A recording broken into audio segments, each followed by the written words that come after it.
নমস্কাৰ, মই ইমনুল হাছান। মই এই মুহূৰ্তত উপস্থিত আছোঁ চেঙাৰ আলুপতি মাদ্ৰাছাৰ বজাৰত। 2026 বিধানসভাৰ নিৰ্বাচনৰ চমু চাপি আহিছে। চেঙাৰ বিধায়ক আশ্ৰাবুল হুচাইনে সমষ্টিৰ কি উন্নয়ন কাম কৰিলে সেই বিষয়ে আমি জানিবলৈ চেষ্টা কৰিম ইয়াৰে স্থানীয় এজন ভোটাৰ ৰাইজৰ পৰা। কি ক'ব ভাইটি, চেঙাত আশ্ৰাবুল হুচাইনে কিমান উন্নয়ন কৰিলে এই সম্পৰ্কে কি ক'ব? আমি চাবলৈ হ'লে 2021 যিটো ইলেকশ্যন হৈছে, নিৰ্বাচন হৈছে, AIDFৰ পৰা আশ্ৰাবুল জিকিছিল। আমি তেতিয়া বাগবৰ চুমুৰীত আছিলোঁ, এতিয়া ডেলিমিটেডৰ পৰা চেঙা চুমুৰীত আছোঁ। চেঙা চুমুৰী হ'লেও আমি প্ৰপাৰলি ডাইৰেক্ট আশ্ৰাবুলৰ নহয়, ভোটাৰ নহয়, সি কৈ থাকে মানুহৰ ওচৰত যে চেঙা চুমুৰীত এতিয়া ডেলিমিটেড হোৱাৰ পিছতহে আলুপতি মাছজীৱী বাংমাৰা ইত্যাদি পৰিছে।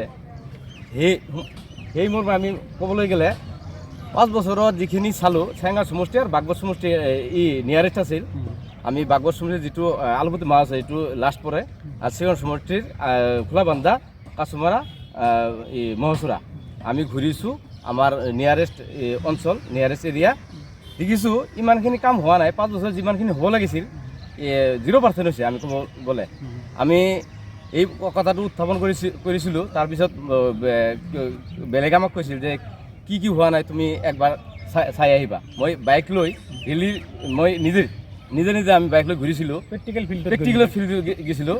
তাতে আমি দেখিছোঁ বাগবৰ চুমুৰীত যিখিনি কাম হৈছে তাৰ চিকি তাৰমানে 1 টকাৰ যিটো 10% হোৱা নাই। একদম সি অকামিলে এটা বিধায়ক আমি ক'ব পাৰি। কিয় হোৱা নাই চেঙাত যে উন্নয়নমূলক কাম হোৱা নাই, কিয় হোৱা নাই কি ক'ব এই সম্পৰ্কে? তাৰমানে কি, বিধায়ক হ'লে এটা থাকিব লাগিব, তাৰমানে আমি ৰাইজৰ সেৱা কৰিম এইটো মনোভাৱ থাকিব লাগিব। তাৰ মনোভাৱ এইটো নাই, নিজৰ পকেট গৰম কৰিছে 5 বছৰত। আৰু এতিয়া 2026 চাপি আহিছে, ঢোল বাজাই ফটা ঢোল বজাই আকৌ আহিছে যে আমি 5 বছৰত নতুন আছিলোঁ, সেইকাৰণে কিছু কৰিব পৰা নাই। এই 5 বছৰত আমাক জিকাই দিয়ক, 2026ত আমি কৰিম। আগতে যিটো হৈছে পিছত আৰু কিমান হ'ব ইয়াত এই MLA আশা কৰি আমাৰ কোনো ভৰসা নাই, কোনো আশা নাই। কিছুমানে অভিযোগ উত্থাপন কৰিছে যে চেঙাত MLA-ৰ কাম হোৱা নাই, চিন চাপ নাই বুলি কৈছে কিছুমানে। এইটো কিমান দূৰ সত্য? না, কাম হোৱা নাই। MLA-ৰ কাম বা খৰিৰ ফাইনেন্সিয়েল যিকোনো কাম তেওঁ কৰাই নাই। যদি কাম কৰিছে তাৰ কমিশ্যন খাইছে, কমিশ্যন খালেতো কাম নহ'বই। তাৰমানে মেইন কথা হ'ল তেওঁৰ জেব গৰম কৰিছে, তাৰ পকেট গৰম কৰিছে। আশ্ৰাবুল হুচাইনৰ বিৰুদ্ধে কাংহৈ ঠিকাদাৰে অভিযোগ কৰিছে যে চেঙা সমষ্টিত ঠিকা কৰিলে কমিশ্যন দিব লাগে। এইটো কিমান দূৰ সত্য? এইটো একচুৱেলি সত্য কথা। সত্য হ'লে সত্য নহ'লে কেনেকৈ হ'ব, উত্থাপন হ'ব, এইটো সত্য কথা। 2021 চনত বিপুল ভোটত জিকিলে আশ্ৰাবুল হুচাইন। এইবাৰ 2026 নিৰ্বাচন যিহেতু সমাগত, এইবাৰ আশ্ৰাবুল MLA হ'ব বুলি আপুনি ভাবে নেকি? আমি কেতিয়াও নাভাবোঁ। তাৰমানে MLA বা বিধায়ক হ'লে জনপ্ৰতিনিধি হ'ব লাগিব। তাৰমানে জনপ্ৰতিনিধি মানে ৰাইজৰ স্বাৰ্থে। তাৰমানে তেওঁ ওলোটা ৰাইজৰ কি পৰিস্থিতি চলি আছে, কি উন্নয়ন হোৱা নাই, কি উন্নয়ন হ'ব লাগে, এইবিলাক চিন্তা নাই।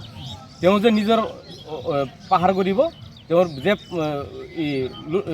গৰম কৰিব, তেওঁৰ পকেট গৰম কৰিব, এইটোৱে ধান্দা।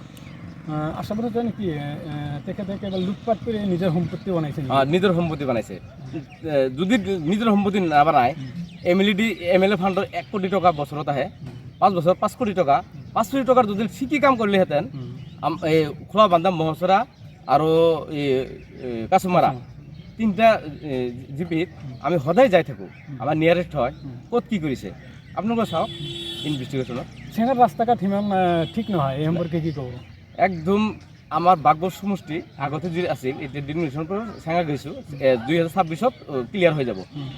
আমাৰ বাগবৰ সমষ্টিত 100 কিলোমিটাৰৰ অধিক কাম কৰিছে, 100 কোটি টকাৰ প্লাছ কাম কৰিছে। আমাৰ বাগবৰ সমষ্টিত যদি শ্বেৰমান আলী আহমেদ কাম কৰিব পাৰে, চেঙা সমষ্টিত যদি 100 কিলোমিটাৰ নহয় 50 কিলোমিটাৰ হ'ব লাগিছিল, 100 কোটি টকা নহয় 25 কোটি টকাৰ কাম হ'ব লাগিছিল। ক'ত কি হৈছে আমিতো দেখাই নাই, কাম হোৱাই নাই। তেতিয়াহ'লে 2026ত কেনেকৈ আশা কৰিব পাৰি তাক? মানুহে গম পায়তো, আমাৰ শিক্ষিত সমাজ, আমাৰ সকলোৱে শিক্ষিত, সকলোৱে গম পায়।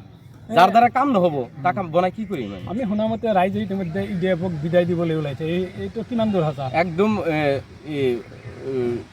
বোল্ড আউট হ'ব, ইউডিএফ বিদায় ল'ব, এইটো কোনো সন্দেহ নাই, এইটো 100% এইটো বিদায় ল'ব ইউডিএফ মানে ইউডিএফ থাকিলে আমাৰ মাইনৰিটিৰ কাৰণে কোনো লাভ নহয়। ইউডিএফ বিজেপিৰ এজেণ্ট হয় বুলি একাংশ ক'বলৈ ওলাইছে, এইটো কিমান দূৰ সঁচা? চাওক আমি কি তাৰমানে মিডিয়াটো আৰু ছ'চিয়েল মিডিয়াটো সকলোৱে ইউজ কৰে। এতিয়া শিক্ষিত সমাজ, শিক্ষিত পৰিয়ালত যেতিয়া এটা কথা থাকিব বিচাৰে কিন্তু এই বস্তুটো থাকিব নোৱাৰি। এইটো নিশ্চিত সত্য কথা, নহ'লে মানুহে কেনেকৈ বিশ্বাস এৰি দিলে ইউডিএফৰ পৰা। আগতেতো বহুত ইউডিএফপন্থী আছিল। আমাৰ কালাই যে 10 নম্বৰ ৱাৰ্ডত 80% ভোট আছিল, এতিয়াতো 25% নাই। এতিয়া কি কালাৰটোৰ পৰা ভোট পাব না ইউডিএফে? আমি 15% ভোট দিম তাক। তাৰমানে মই ইমানকৈ মানুহৰ ঘৰে ঘৰে যাম, মই হাত পা ধৰিম, ইউডিএফ বৰ্জন কৰিব লাগে, সেইকাৰণে 15% ভোট ধৰিছোঁ আৰু।